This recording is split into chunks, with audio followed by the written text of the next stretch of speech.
Good afternoon, everyone, and welcome to our latest Legal Cheek virtual student event in partnership with BPP University Law School. I'm Juliet Griffiths, Head of Student Engagement here at Legal Cheek, and I'm very excited to introduce this afternoon's session, which is part of a series of events that we're running with BPP. Today, as the title suggests, we're going to be discussing how to use AI in training contract applications, which I'm sure is a question that lots of our audience members are thinking about as this year's cycle approaches. So I am delighted to introduce BPP Careers Development Consultants Tyler and Laura, who will be hosting today's workshop. Just in a moment, I'm going to drop off stage and hand over to our speakers to dive straight into the session. But before I do, I'll just quickly explain how this afternoon's event will work. For the next hour, Tyler and Laura are going to be delivering an interactive workshop all about using AI in training contract applications. Just to let you know that the workshop will involve the use of the polls tab on the right-hand sidebar. We'll be publishing a series of polls in just a few moments, so do make sure to cast your votes in those. At around 5 p.m, I will pop back up on stage and direct everyone to the expo for an hour of virtual networking with BPP. And that will be the perfect opportunity to ask all your burning questions. However, during this workshop, you are very welcome to interact and ask questions in the chat tab, which is on the right-hand side of the screen. Just make sure that when you do ask questions that you've got your chat set to stage, not event, so that we can see your comments as they come through. Just as a final thing, I wanted to flag our SQE FAQs page, which is in partnership with BPP. This is a page that includes answers to all your most frequently asked questions about the SQE. And my colleague will post a link to it in the chat in just a moment. So if you want to find out any more about the SQE, make sure to check that out. But without any further ado, I will hand straight over to Tyler and Laura. Thank you very much. Thank you so much, Juliet. You know, tech is vital, so we're really going to be relying on you. Good afternoon, everyone. What a pleasure to be here supporting Legal Cheek and supporting the next generation of aspiring legal professionals. I'm Tyler Rustin. I'm a careers development consultant here at BPP, and I'm joined with my colleague Laura. Laura, if you want to introduce yourself. There's a mic mute situation, which is very common. I think there's currently a pause in the mic for Laura, so as soon as she gets back on, I'll be able to introduce. Are you good, Laura? Nope, nothing coming through on my end. Don't know if anyone can hear Laura. Can we just double check in terms of Laura, I think you might just be on mute. Yeah, she's all right. She'll just pop back in the chat. I think today is an opportunity for us to get to share a little bit about our experiences at BPP about using AI in law firm applications. This is something that both myself and Laura see on a daily basis in terms of our interactions with students. The Future Talent Development Team, also known as, or previously known as the Careers Team at BPP, are made up of specialists across a range of different practices to support students in their professional development and getting them confident and prepared into stepping into the world of recruitment. Myself and Laura have been with BPP for a little while, supporting particularly law students in the tricky sort of environment of AI inside of law applications. We're in the middle of summer right now, so it's lovely that you're here and it's lovely that you're able to take the time to think about how you can invest in your future practice and figure out and negotiate what AI use means to you particularly, but also what it's starting to mean for employers and particularly recruiters and you know future talent recruitment teams. Today, we're going to have a couple of very, I would say, different questions than maybe what you're expecting in terms of your understanding around AI.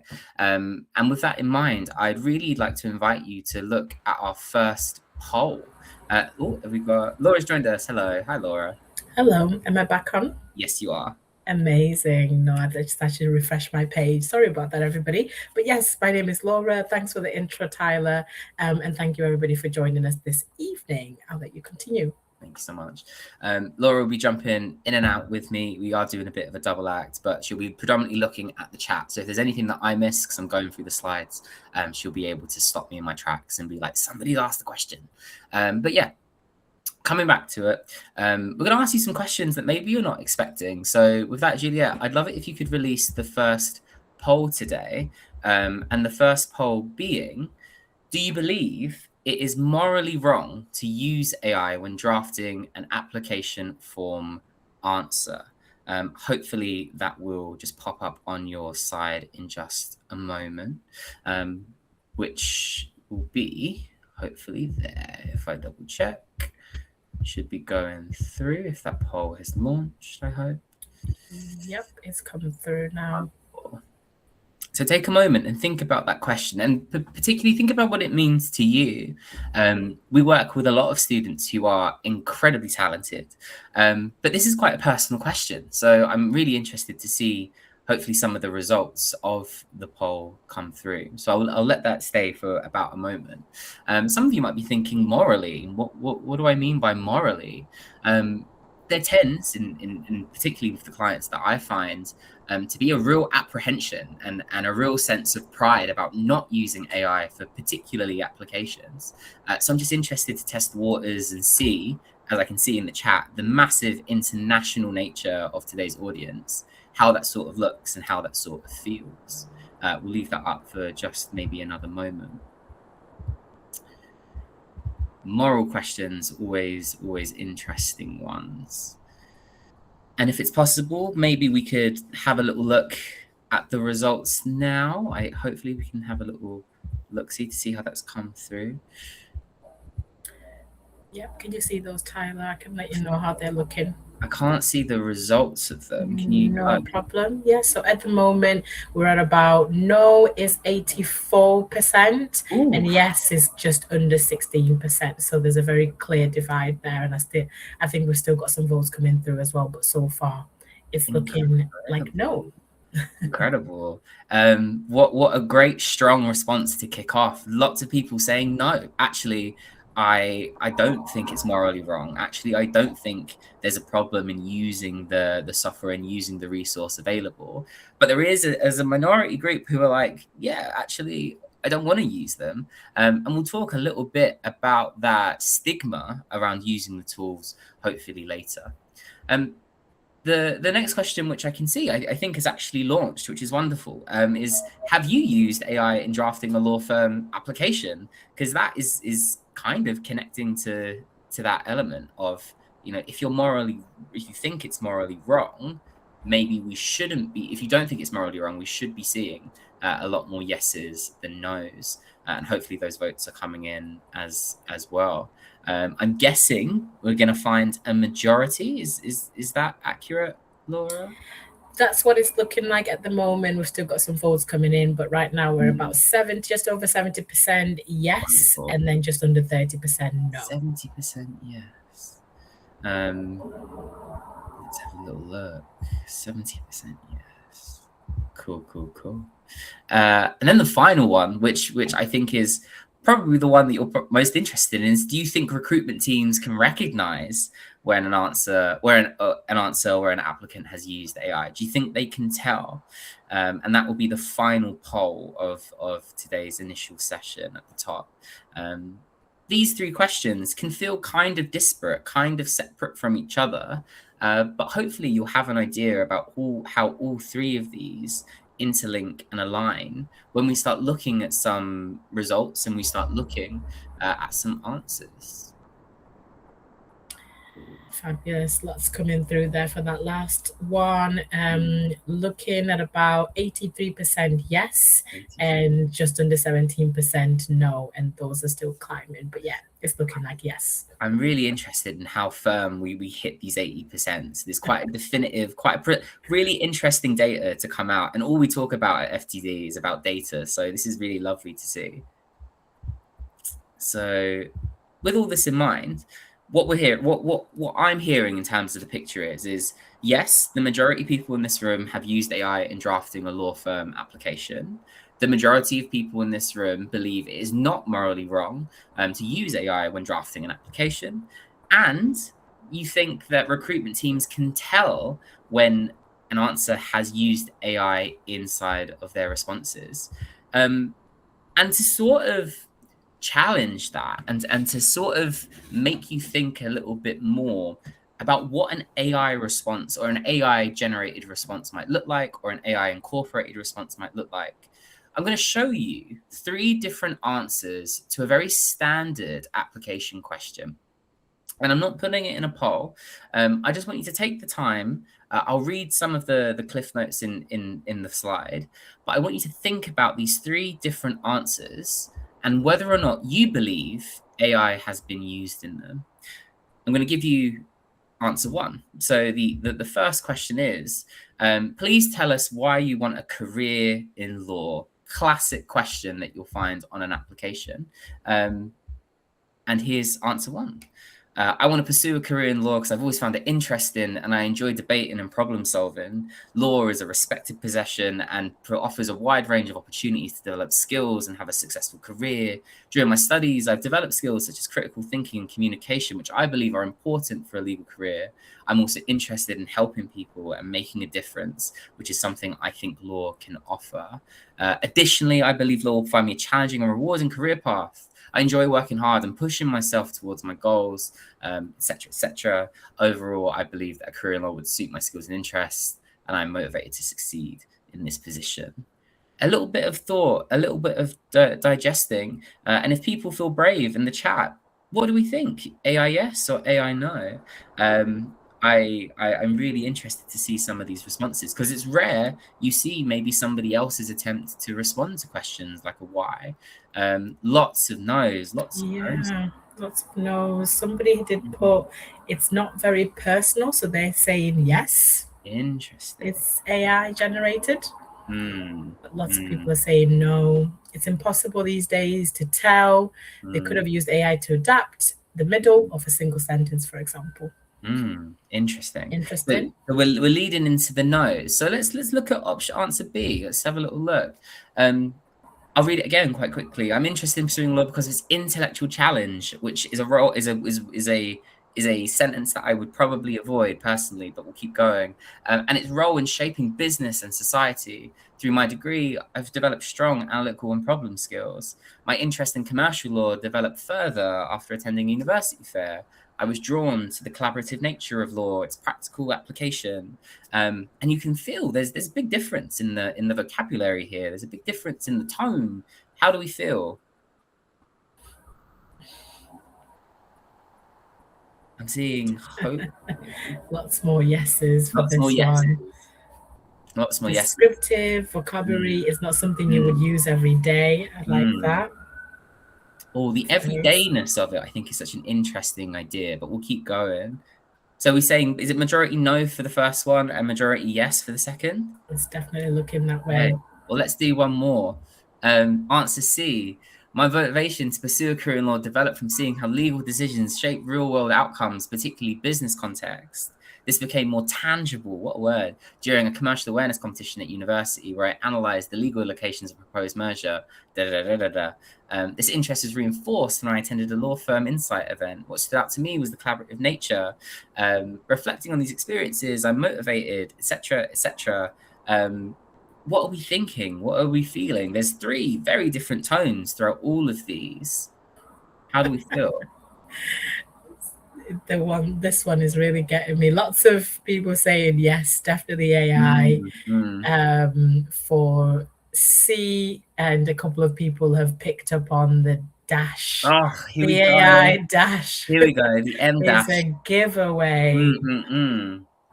Okay, so it's the classic. I see it on the screen. It has to be AI. Such incredible, quickness to pick up some of those elements. But I think what's really interesting is all of you have just behaved like recruiters, haven't you? all of you have had to look at a response and think about the connection to practice, the connection to that particular client's experiences, and how confident you are that this is their own work. That's a conversation we have every day as a careers development consultant about ensuring students have their own voice, but base all of their experiences and their writing to make it feel valid and make it feel believable. Let's move forward then. So this is our prompt ladder. This is BPP's prompt ladder. These are the steps that we would use or would suggest using approaching a question like why a career in law. I love a reveal. If we were in a big space, I'd make you stamp your feet like we're at a crowd, but I can't do that on here. So I'm imagining everyone is really excited to see. A and B on the tabs that you received asked this first prompt: write me an answer to why I want a career in law. Very limited, very limited. So you're correct if you said A and B had used AI in order to answer its responses. However, B and C also used AI. So every single one of the responses that you've seen today is AI. How does that make you feel? I love putting a little trick inside of a PowerPoint. So yeah, they all used AI. But the element and the most interesting thing I want to put towards you is that C used 6 different ways to enhance and elevate a response that allows me as a consultant and allows me as a recruiter to feel much more nuanced, much more interested, and a bit more confident in their ability to use tools like AI software. I'd like to pop back into the chat because I saw some really interesting conversations about how personable a particular piece of writing is. I think B was the one where most people went, oh, this feels kind of like a mixed bag. And even if I remember all the way back to A lot of people said AI wasn't used because it wasn't a very good response. But you can see it's used AI to the most basic level, which is a copy and paste. And if any of you, had the unfortunate, opportunity to read the post and the interview that I've done talking about AI, it's that intentionality of use. You're so hot on it, Juliet, so hot on it. The thing that we often see is that real surface level screening where we move it across to that space. And you will have a different feeling and a different reaction to how AI is used. But from a recruitment perspective, the key element is how are we building a response that has been fine-tuned, not sort of sledgehammered into that question. So you can see 6 different prompts here. I'll just read them very quickly. Write that answer for me. Include that I study law. Help me show which of my experiences. Based on my answers, identify what motivations. Turn this into a 200-word application answer and rewrite it to be more specific, reflective, authentic, and avoiding cliche. Everyone in this room will probably have a different perspective on particularly level 6, because the idea of asking an AI toolkit to make me feel more authentic might feel a little bit oxymoronic. But what matters in this space, and what matters if we're trying to engage in AI as future and aspirational legal professionals, is that it is a tool that we need to grapple with, and it can be a tool to add more on top of, not replace. And that's hopefully given you a little bit of insight to what that looks like at this point. That's 20 minutes of breaking down 3 answers to a really, structural and basic legal question in an application, and 20 minutes of you thinking about your particular, current understanding of how AI is used in practice. But hopefully you can see the process a little more clearer after 20 minutes of the session. So what do we say in order to do this properly? What do we want to give you as, members of Legal Cheek, as, future aspirational legal professionals? Well, we want to give you a toolkit. When we are utilizing AI software, when you are, going through your target list for the summer, and maybe you're using AI to do the research for you, to practice some questions, or generally you're using AI to feel more confident with it.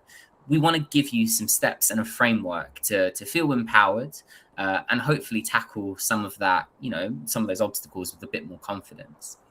We have 5 different prompt types that we'd suggest taking away today.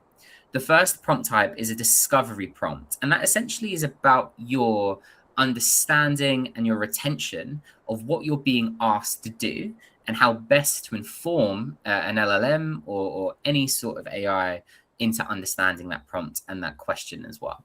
So the question within the question is, what is this particular application really asking? And even further than that, what does the application ask in light of what that firm needs and what that firm is looking for? So trying to find the provenance or the origin of what this question tackles, sometimes called getting to the heart of the question. We then say, broadening out that research and going, okay, what resources can I streamline in order to get a range of different points to jump off of? Not to say that this is going to be something that you ask AI to research and you leave it alone, but how to be really particular in what elements you want to pull into a response and do your due diligence. If this was a commercial awareness session, I'd go into due diligence in all of its forms, but allowing yourself to really invest and understand where the footnotes or where the elements of your response are coming from. And of course, you can't just throw everything at the wall and expect it to stick. You have to think about structure. So how you can force different points and much more relevant structure, improving that clarity, allowing you to fit inside a particular word count, questioning whether particular responses go in the right order. And those structural prompts, that scaffolding around the heart of your answer is so vital to reaffirm you of your competency. 4 and 5, these are where it suddenly becomes a little bit controversial. Asking an AI toolkit to personalize your experiences, to differentiate yourself from perhaps different candidates. Help me link my motivation to a law firm. Can I achieve my career goals of XYZ at this law firm? This is where I think the AI and the human element most overlaps. How well you use AI to inform your motivation and provide grounding for your motivation is the relevant piece here. You should already have, without thinking of AI, a reason to be in this particular sector. And I really urge you, if this is your first time thinking about your legal practice, you have to think as a professional, not a student, not an aspiring solicitor. You have to, or an aspiring barrister. What is the fire or the element that really pulls you to this profession? And if you haven't identified that, don't even think about using AI at this point, because you haven't got that human understanding of your why. And AI will give you different ways to think about it and different perspectives. But if you don't have a personal reason as this moment, I really encourage you to do some deep digging. And finally, critiquing. We all love a little bit of critique. It's why we're in this space, because we all want to redline other people's documents. We should redline our own. So being able to ask yourself, does this prompt satisfy the threshold that I want to place on my work? Does this fully answer the question, what else can help improve it? And when you think about AI use, I have always said it is a process of improvement, kind of like a whetstone when you're sharpening a blade or you're sharpening a scalpel. The idea is that it is pulling off the fatty pieces of a response, forcing you to become leaner and more specific on what you're trying to communicate in that particular space. And good candidates use AI to enhance. Weak candidates use AI to replace. I could go get an AI agent to fulfill a task if I wanted to, but what is your particular process, and how does your methodology of being, your methodology as a practitioner, contribute to my aims and objectives as a firm? And if you don't know why you're important and you don't know why you're valuable, but you're asking an AI to answer that question for you, there's a deeper problem at play. I felt like that was quite a long monologue, so I'm gonna tap through. Okay. Laura, do you want to talk? Do we have any questions in the chat before we just talk about the do's and don'ts? Not at the moment, no. Cool. There's stunned silent.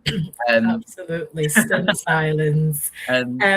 Okay, yeah, do's and don'ts of using AI effectively. I feel like we've probably been touching on some of these, haven't we, as we've been sort of going through, especially in that first 20 minutes when we were looking at practical kind of responses, and even in the chat, people were starting to pick up on some of those nuances in terms of in the do's and don'ts. But first, what come as a surprise, research for your answer yourself. I mean, there's a lot that goes around about AI being able to help us optimize, the whole kind of work smarter, not harder, or optimize your time and that sort of thing. But actually, it's still really, really important for us to be conducting our own research through multiple different ways. And that doesn't always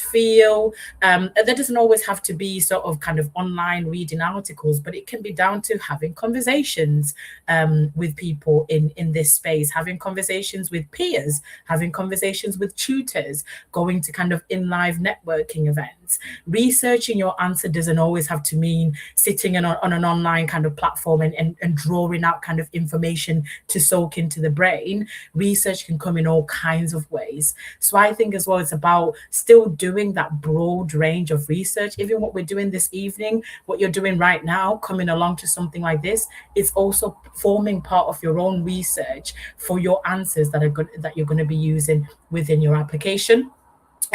So I kind of always say research comes in all kinds of shapes and sizes. It's not just about article reading or kind of in the typical way. It comes out in all kinds of different ways. So I do urge you to continue researching in all kinds of different ways outside of reading articles. Fantastic. Looking at online forums, absolutely great, but still continue researching in all kinds of ways where you can. Second one, hopefully won't come as a surprise to all of us either. Still continue to check your spelling and grammar. I used to be an English teacher, so I'm all about this one still. And, of course, generative AI can kind of pick up on things quicker, faster, and that sort of thing, but still cast your eye on it, or asking someone else to cast their eyes on it too, someone in your space that you trust. I still say, still use those kind of good practices of checking out spelling and grammar. Sometimes with some of the generative AI tools that are out there, they might come out with different spellings that are more suitable for different countries. Sometimes that's kind of key to keep in the back of your mind as well, that actually, can I have a look at this? Is this standard English, UK standard English as well? You're applying for kind of firms based in the UK. So just really kind of, what can I say, logistical stuff like that, still cast your eye on it or someone else's eye on it. Does this read okay? If you think back to when you were in kind of primary school or secondary school, you were always told, read over your answer again or read it out loud again. Does this read okay? Does this sound okay? And still ask yourself those kinds of questions as well. The third one, practicing interview techniques and structures. This is something that we do regularly within the kind of future talent development team at BPP, supporting students to continue to practice their interview answers and their structures, how they come across. So all of that good stuff, continue to do that as well. Doing that in the mirror. A lot of the time now with things like Teams and Zoom, you can record yourself. So I always advise people to kind of record themselves and then watch yourself back if you can. Sometimes it is a little bit cringy. I know I cringe at myself when I watch myself back on recordings and things like that. But it does help. It does help you to kind of pick up on, oh, I do say this quite a lot. Or actually, that's what makes me me. I'm going to keep doing that as well. So, and of course, practicing with other people as well where you can within your peer circles continues to be really, really good practice and generating summaries too. I always say, if you can summarize something, then you've really understood it. And I think we've started to practice doing that a little bit, haven't we, when we've been looking at our different answers. If we can generate a summary of something, if you can look at that question and kind of think, okay, do I get an idea of what this question is asking me, or do I have an idea of what this practice area is all about? If I can summarize that, then I've really understood it, and that's still going to be really, really effective when using AI. And I think don'ts, we probably have a much more longer list than that, just based on the things that people have been putting in the chat. So it sounds like a lot of that, you've already got some really, really great ideas, but don't ask AI to answer the question for you, because it will pull from all kinds of information that is out there, and that information might not be accurate. Also, saying you haven't used it when you have. I think it's about expressing that I have used it, but I've used it well, and I've done my research, and I've used it to help me, I don't know, inform my thinking, or help me to get started, as some people say as well. So just having that transparency, I think we, as a society, we're moving more to that transparency now. Somebody in the chat earlier, they'd put something like, within the firms themselves, they're encouraging staff members to learn how to use AI. That is absolutely true. At BPP, we've had training sort of from a staff perspective, and people are being encouraged to kind of use that in an effective way. You'll find that lots of places have got different policies around using AI. So it doesn't have to be this kind of little secret that you keep on the side, but absolutely be honest, and more so about being confident that you know how to use it in an appropriate way. And the last one, I think that goes without saying, don't assume that what it's telling you is 100% accurate. And I think that ties quite nicely with the do of researching your answer, still continuing to research your answer. Or I kind of even advocate for doing a little bit of research prior to that, so that when you are working with AI, you're able to still question, you're able to still practice your own critical thinking and your own critical analysis of the responses of those answers, if you're coming at it from a place where you've already been continuing to do that research. And I don't think that research ever ends. I think it's always something that's always going to be continuous as you go through all your different stages, and eventually get to where you want to be within your legal profession. So that's just my key tips there. And I really love that what we've put there. AI is a tool to use, and it's not a shortcut. So everything that is out there about optimization, faster, better, stronger, it doesn't take away our need to still continue doing the work that we have to do to make sure that when we're coming into this profession, we're coming in well-rounded, and having been professions that have used these tools responsibly. I feel like we're telling people off, Tyler. No. There's I think there's a subtle, if you're feeling a little bit sharp right now, it's okay. You can tell us in the chat how you're feeling. This is a really important conversation, because I and Laura, I don't know if you've had this. I've had students come in and they say, I feel like a lesser candidate because I've had to use AI, and it's that language of sometimes shame, to be like the idea of, well, I don't really want to talk about AI because what if an employer thinks I'm lesser than a candidate that does? And shame is kind of like the real killer of motivation, because it takes out all of that energy. And if you needed it, this is the space where we say, you saw those 3 answers before.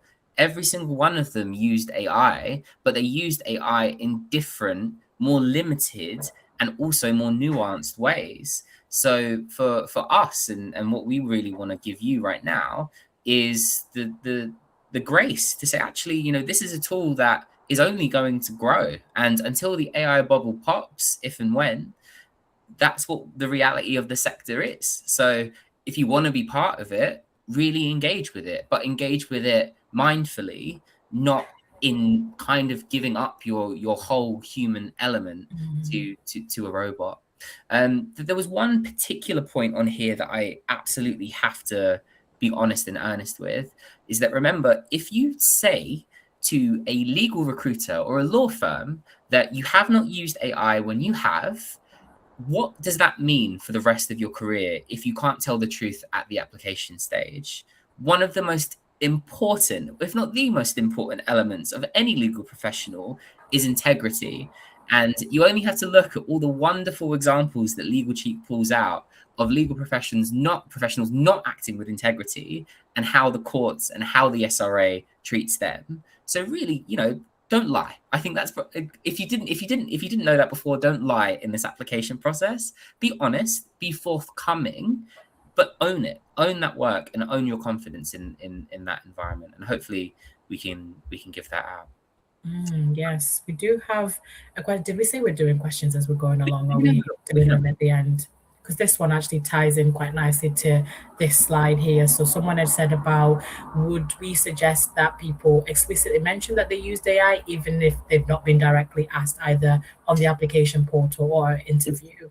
It's a wonderful question. I think for me, if you're going to be talking about your competencies, if you're going to be talking about the confidence and the cutting edge of the sector that you want to be part of, how does the AI conversation connect with your research and your approach as a practitioner? But you don't need to necessarily say, I used AI in this exact example that I'm writing out right now, but you can use examples the same way you would demonstrate a competency to say, when I was developing a project management proposal, I used AI in this way.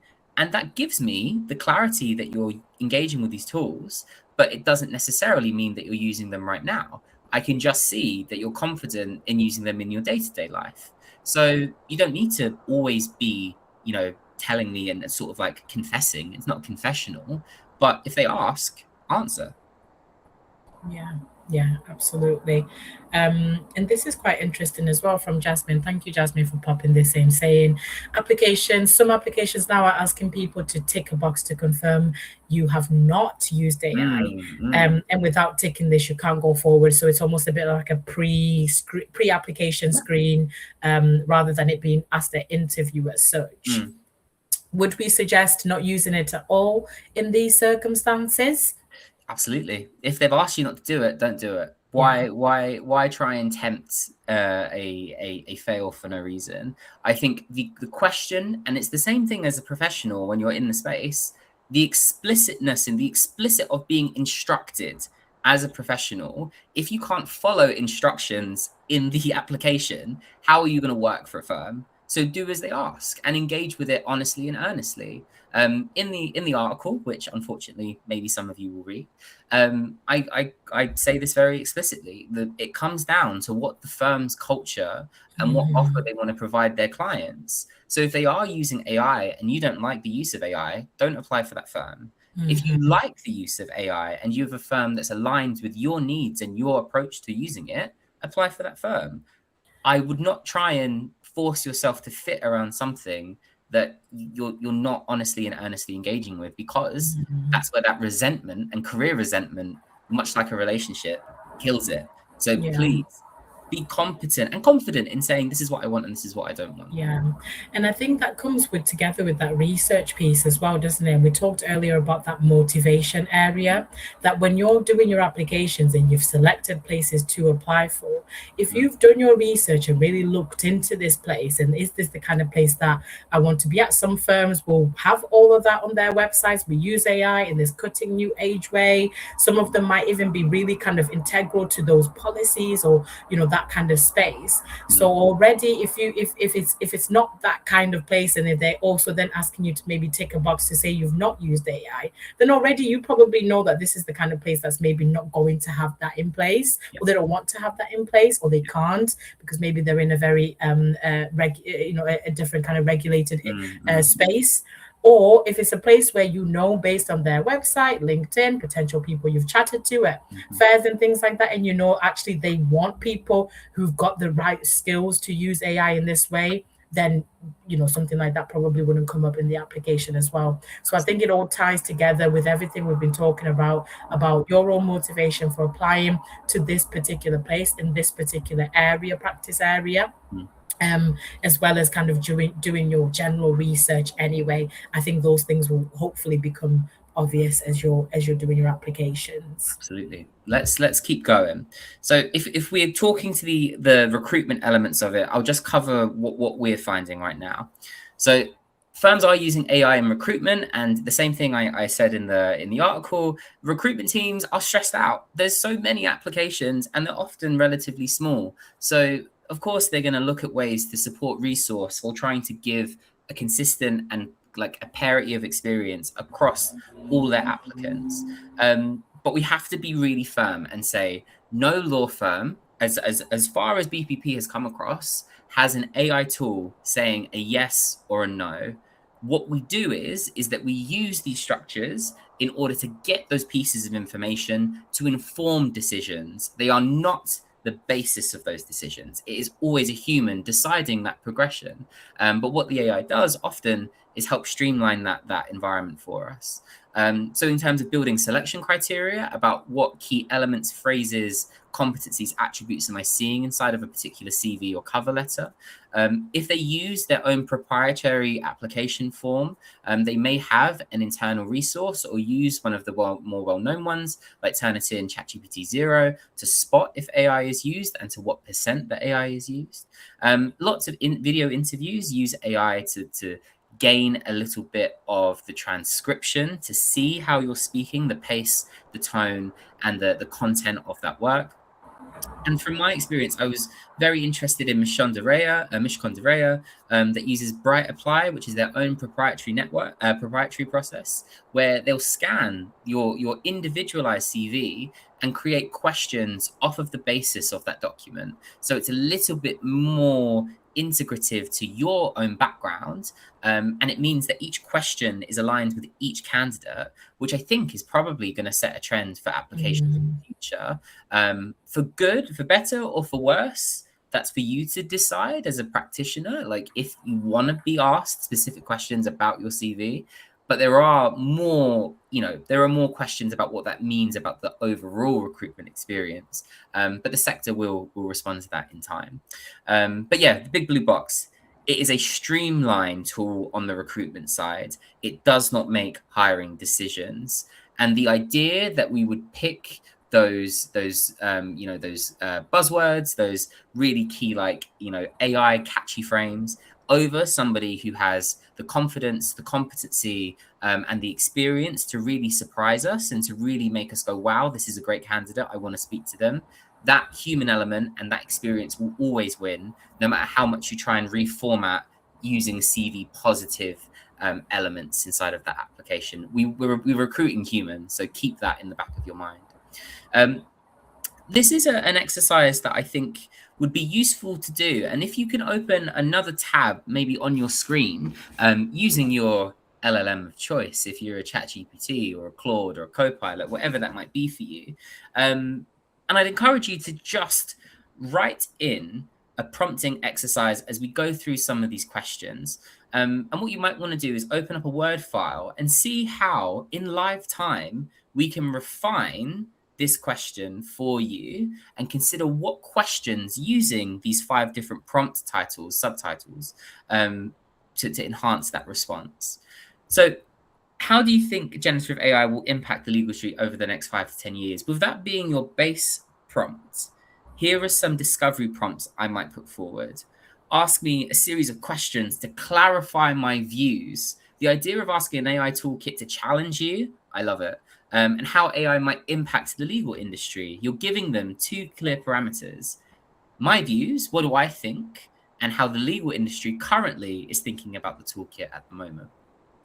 What are the different ways generative AI could influence the legal sector? Remember, lawyers and legal professionals are always thinking about the first week, the first month, the first year, the 5 years, being able to create a timeline to see how that might shift and that risk might shift over time. So crucial. Help me brainstorm. I love a brainstorm. I love a word cloud, a synonym game, where you can figure out the different ways that you can influence stakeholders in a legal environment. What perspectives? What a wonderful word, the perspective. Being able to sit outside of your own point of view and answer this question to pull in different elements you may not have thought about. and guide me through. Give me a little bit more structure, maybe a B C D E step, maybe a 1 2 3 step that you could change both the work and purpose. And these prompts, they're asking you very specific elements of the question, and that specificity, if that's the right way to pronounce that, because I always mess it up with my accent, is the thing that you want to focus on when you're doing the discovery element of it. Use one of these 4, write your own, think about what that might look like, and see how your answer develops as we process. Laura, do you want to cover research ones? Yes, so research prompts. This is kind of adding a little bit more into that mix and just asking your tool to sort of start to gather different points of information as well. So you might want to think about what are the current and emerging uses of generative AI in the legal industry. So you might already have some ideas yourself, but you might find that it brings out different things that perhaps you've not come across or you've not thought about. So that's really, really good as well. And I really like the provide examples of how law firms are already using AI in practice. And I kind of think with this one, when the examples do kind of crop up, again, you can use your own sort of screening, your own human screening, and kind of think about, okay, is that something that perhaps I've heard of in the past, that's been kind of talked about in groups? Sometimes we kind of hear things as we live life.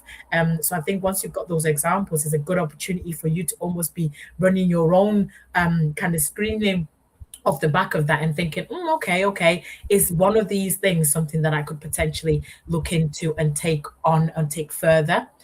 What are key trends shaping the future of AI adoption in legal services? So again, that's thinking about the kind of next year, 2 years, 3 years as that time goes. So I think that's a really, really useful one as well. Risks and regulation concerns that are associated with AI in law. I think this one is a really, really, really good one to start to get your ideas off and ideas around, because you are wanting to go into a very heavily regulated industry. So I think that kind of risk around regulation, because sometimes regulation and policies, they move very, very slowly, whereas technology and AI is moving very, very quickly. So really, I think that prompt will start to get you to think about how those two sides of things are going to be sort of knocking against each other and how they can exist in this current climate. And then you could also add a prompt around summarizing. We said that before, didn't we, about summarize key debates about AI's impact on the legal profession over the next decade. And again, that might just give you some ideas as well, and help you to begin to add to your own thinking about that too. Wonderful. I really like those research prompts. Yeah. They're really good. They just give a little bit more flavoring to it. And if you're brave enough, put some of your prompts in the chat. We'd love to see them. I'd love to steal them because you're probably going to do some good ones. And maybe your colleagues will as well. But this is an opportunity to share. Structure prompts. These ones, probably the ones that can help a lot. Bring it down to 200 words.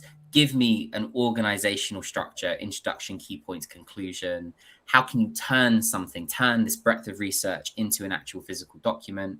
Refine it, pulling it back. Remember, being a legal professional is about brevity. It's about being very decisive, and improving clarity, coherence, and readability. I don't need a wall of text. I want to see something that I can engage with, both structurally and in terms of content, but probably the most easiest one on this list. Love it. Personalization prompts. These are my absolute favorite. Tailor this answer to reflect my interest in commercial law and business environments. Incorporate my experience of attending a law firm event into this response. Make this answer more personal by explaining what specifically interests me about AI in law. Connect this answer to my academic studies and what I've learned so far. Rewrite this in a way that sounds more natural and it reflects my own voice and perspective. And I think with these prompts as well, once it has generated something for you, you have got to still run this through your own screen. Absolutely, because you know your motivation and your experiences and how you thought at the time, if it's a specific event you went to, you were sat in your classes or you did your modules, so you know what you've learned so far. And these prompts are to just kind of help you, maybe even kind of on that surface level, and then hopefully kind of help you to maybe dig a little bit deeper into that, or give you a starting point. And they are exactly that, personalization prompts. And the idea is you then are the one that goes and digs a little bit deeper into that, because ultimately you know your motivation and this tool does not. 100%. Finally, the one that I love the most, it's like, can you make this better? Am I just chatting a lot of waffle? Critique this answer if you are a recruiter. What is too weak or too generic? Lots of firms, and particularly in myself who has a drama background, lots of firms really put out, these are the elements that I look for as a recruiter. Put that into your toolkit and go, pretend to be this person. Does this stack up? What would prevent this answer from standing out compared to other applicants? Really harsh question to be like, do I just blend in? You won't if you really stand on what makes you different and unique, because all of you have different journeys to the law. Identify where this lacks depth, specificity, or insight. You can be a bit harsh. It's for yourself. So, put yourself through that environment. How can I make this more distinctive or impressive? How do I stand out in that space again? And rewrite this answer to be insightful, reflective, and memorable. The problem, unfortunately, with critique prompts is that you're giving an AI toolkit an adjective, and you can decide what memorable means for you. That might not align for what memorable means for a legal recruiter. This is why you can't rely just on this. You need to make sure that it's in your voice. You need to make sure it's on what you feel, and you're communicating that it's a human. It's a human element of it.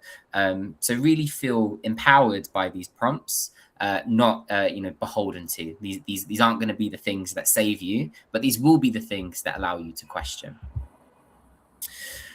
And, to surmise in the last 10 minutes, hopefully, of what has been a little bit intense, hopefully you've got some new interesting prompts on your own LLM after that session. We really appreciate you engaging with us today. We're just taking the last 10 minutes to sort of wrap up and think about, what this session has covered. And I think the first one is, AI is a tool. It is not a shortcut. I cannot tell you the importance of recruitment being a human thing.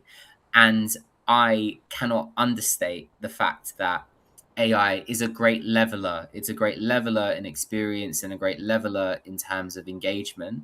But what it is not is a replacement for good quality candidates. It can't save you in that way. What can save you is doing everything else outside of AI to give it something to talk about and give it something to be fueled by. As Laura had mentioned earlier, the fact that you're here today engaging with this process is so important. The fact that you're here today networking and meeting new professionals and other professionals like yourself, to have that shared network is vital. And the quality of your prompts determines the quality of your answers. If you do broad strokes, you will get broad responses. If there's a wonderful saying, I think, that if you aim for a millimeter on a button of a shirt, you're going to miss by 2 inches. If you aim for a body, you'll miss by 2 miles. The key thing is about saying, what am I looking at specifically when targeting and zooming in on something? And how can I be that specific throughout all of my responses? I did paintballing about 3 weeks ago. So that was one of the things my instructor said, and it stuck with me, and I'm converting it to a legal environment. Structuring your prompts effectively to get varied quality responses, the ability to pull from a range of different elements is such a blessing, because if you are focused on one particular area and that's your through line, that tunnel vision comes across so strongly. We don't necessarily always want a specialist. We don't necessarily always want a generalist. But what we want is somebody who knows what they want and can articulate it. It doesn't need to be the end goal, but you need to give me that platform and that range of where you might want to progress as a candidate. And law firms assess how you think, not just what you write. We talk a lot about this in terms of practice. Remember, practice is a process. And if you can't stand, and I think I say it in the editorial piece to plug it for the last time, is if you can't justify why you think the way that you think, I can't justify hiring you because it's risk versus reward. And even if it's not the most, not the most coherent answer, if I can see the stages and I understand that you understand the impact, the risk, the idea, and the causation, and what is law if not causation, then I can feel like we're having a chat as professionals, not as someone who has the idea of working in the profession versus the reality. And recruiters, we don't have the time to spot AI. It's not really something that I'm thinking about, but I can spot where you're not thinking about what you want to put in front of me. The piece of advice that I always give is that if you make the recruiter's life easy, you're going to win. And the more that you can step into the shoes of someone who's reviewing 200, 300 CVs, how quickly can you get to the meat of the response? How quickly can you show that you know that this is a process that we both have to engage with? And how well can you articulate what makes you a good candidate? If you can do those three things, you're going to be loved and beloved by recruiters moving forward. But if you don't take pride and if you don't take your best foot forward in your applications and they become a little bit sloppy and everyone gets fatigued, and if you're feeling fatigued this summer, take a little bit of time, take a week to take 2 weeks, do what you need to, but have that focus in order to pull out the best inside of you. And that, with 5 minutes to spare, is our AI conversation. I can see in the chat, I think there's 2 questions, and it's, can I see the structure prompts again, please? I can go back to just show you that in the last little minute. This is the prompt ladder that we mentioned, and that was for that particular question. But if you're talking about the actual structure prompts, that would be this one here, which is the conciseness of it. And there's one. Is there one question about generative AI as well in the chat that I can see, Laura? There was, I think someone was just sharing one of their structure prompts that they used for the questions. So I think it was discussed both the opportunities and the legal, ethical, and practical challenges firms will need to address. So that's good. Yeah. Absolutely. I love a categorization. I think it's so useful it's useful for the AI to actually know what you want to talk about. I think legal, obviously, ethical, the idea of like ethical uses from like, from a CSR perspective is incredible, and practical challenges, because you're thinking about implementation in a trainee's day-to-day life or an associate's day-to-day life or a client's life, engaging with AI toolkits. And I think that's a really good question. So whoever did that, really well done. Any more questions? Yes, so then we had another question just around saying, in terms of generative AI, we know firms are using Copilot, probably because they've got Microsoft packages, just from a practical perspective. So do you think it matters when we draft our answers that AI that we use to kind of get a step ahead of the everyday life of the firm practice? It's a wonderful question, because you recognize that some firms prefer different, like Harvey AIs is one of the big ones that we talk about, Copilot, Claude. I think for me, and I think all firms will likely agree with this, you need to know what AI the firm is using, if they're using a particular proprietary one, and understand the differences in terms of its use for that firm.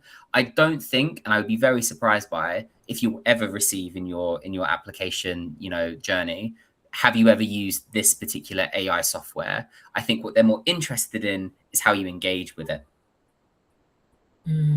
Yeah. So that comes off. We had another one off the back of that, just saying, is there particular ones that we would recommend over others? And I think that kind of answers that question as well, doesn't it? Yeah. I think it's not like get the best AI, get the best result. That's not really, I think, how they see it. I think they're going to have their own version that they'll use, and your responsibility is how you engage with LLMs generally as a practice. Because remember, it's not the LLM's the best, it's you, and they're only ever as good as you are. So how good are you? That's really the question. That's right. And I wouldn't really recommend spending too much time wanting to find out the tool that a particular firm uses, when you could be using that time doing other research for that particular firm. So yeah. Someone's put, is it proper for me to treat AI as a research assistant? Yeah, I think so. Why not? I think so. I think because you can train it in your voice and in your style, saying like, can you pull out things that I will find interesting? But you have to do the due diligence to go back and be like, right, this is what I've been given. Is it legit? If it's not legit, how do I train it so it becomes legit? I think that's my quick response to that. Yeah, absolutely. Will AI give me a worse response than a generally well thought out and genuine tailored human written answer? Oof, whoever's written that, I'm really worried about the whole experience today. I'm stressed out. The answer, do you want to take it? I was just going to start off by saying, I think back to what Tyler has said, that what you get out of these tools is only going to be as good as what you've put in. And what you've put in is only going to be as good as what's already going on inside your experiences, your own research and your thinking and where you stand with that.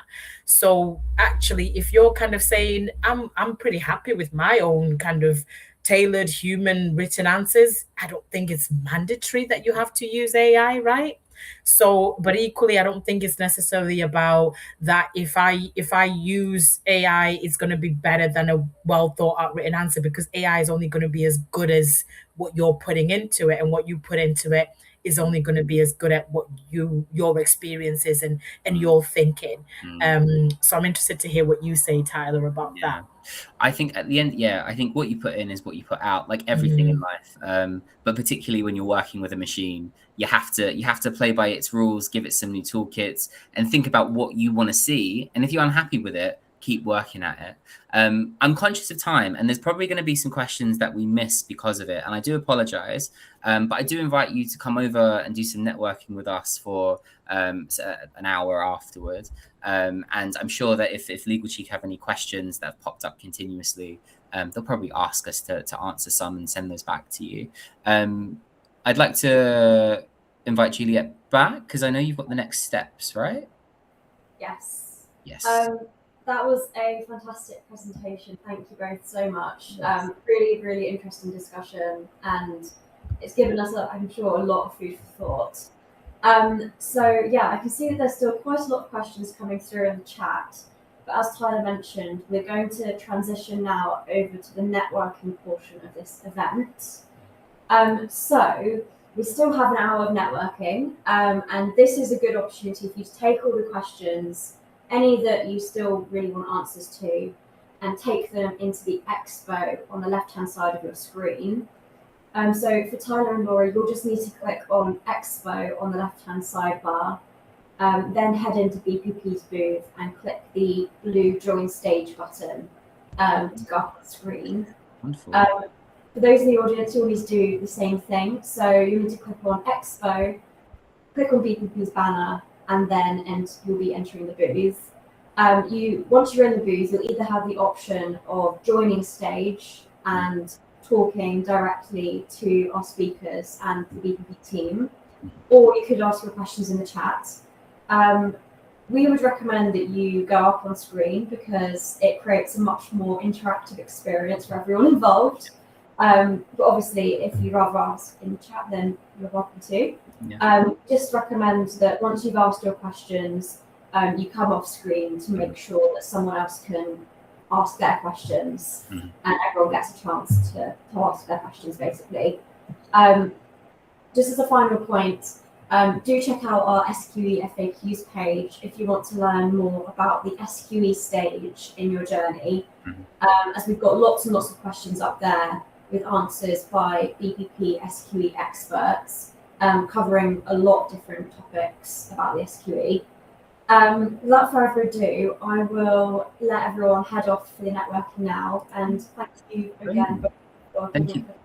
Thank you so much. Thank you for everyone in the chat. Hopefully you can make it. If you can't, it's been a pleasure. But yeah, we'll hop over now. Take care, everyone. Bye, everyone.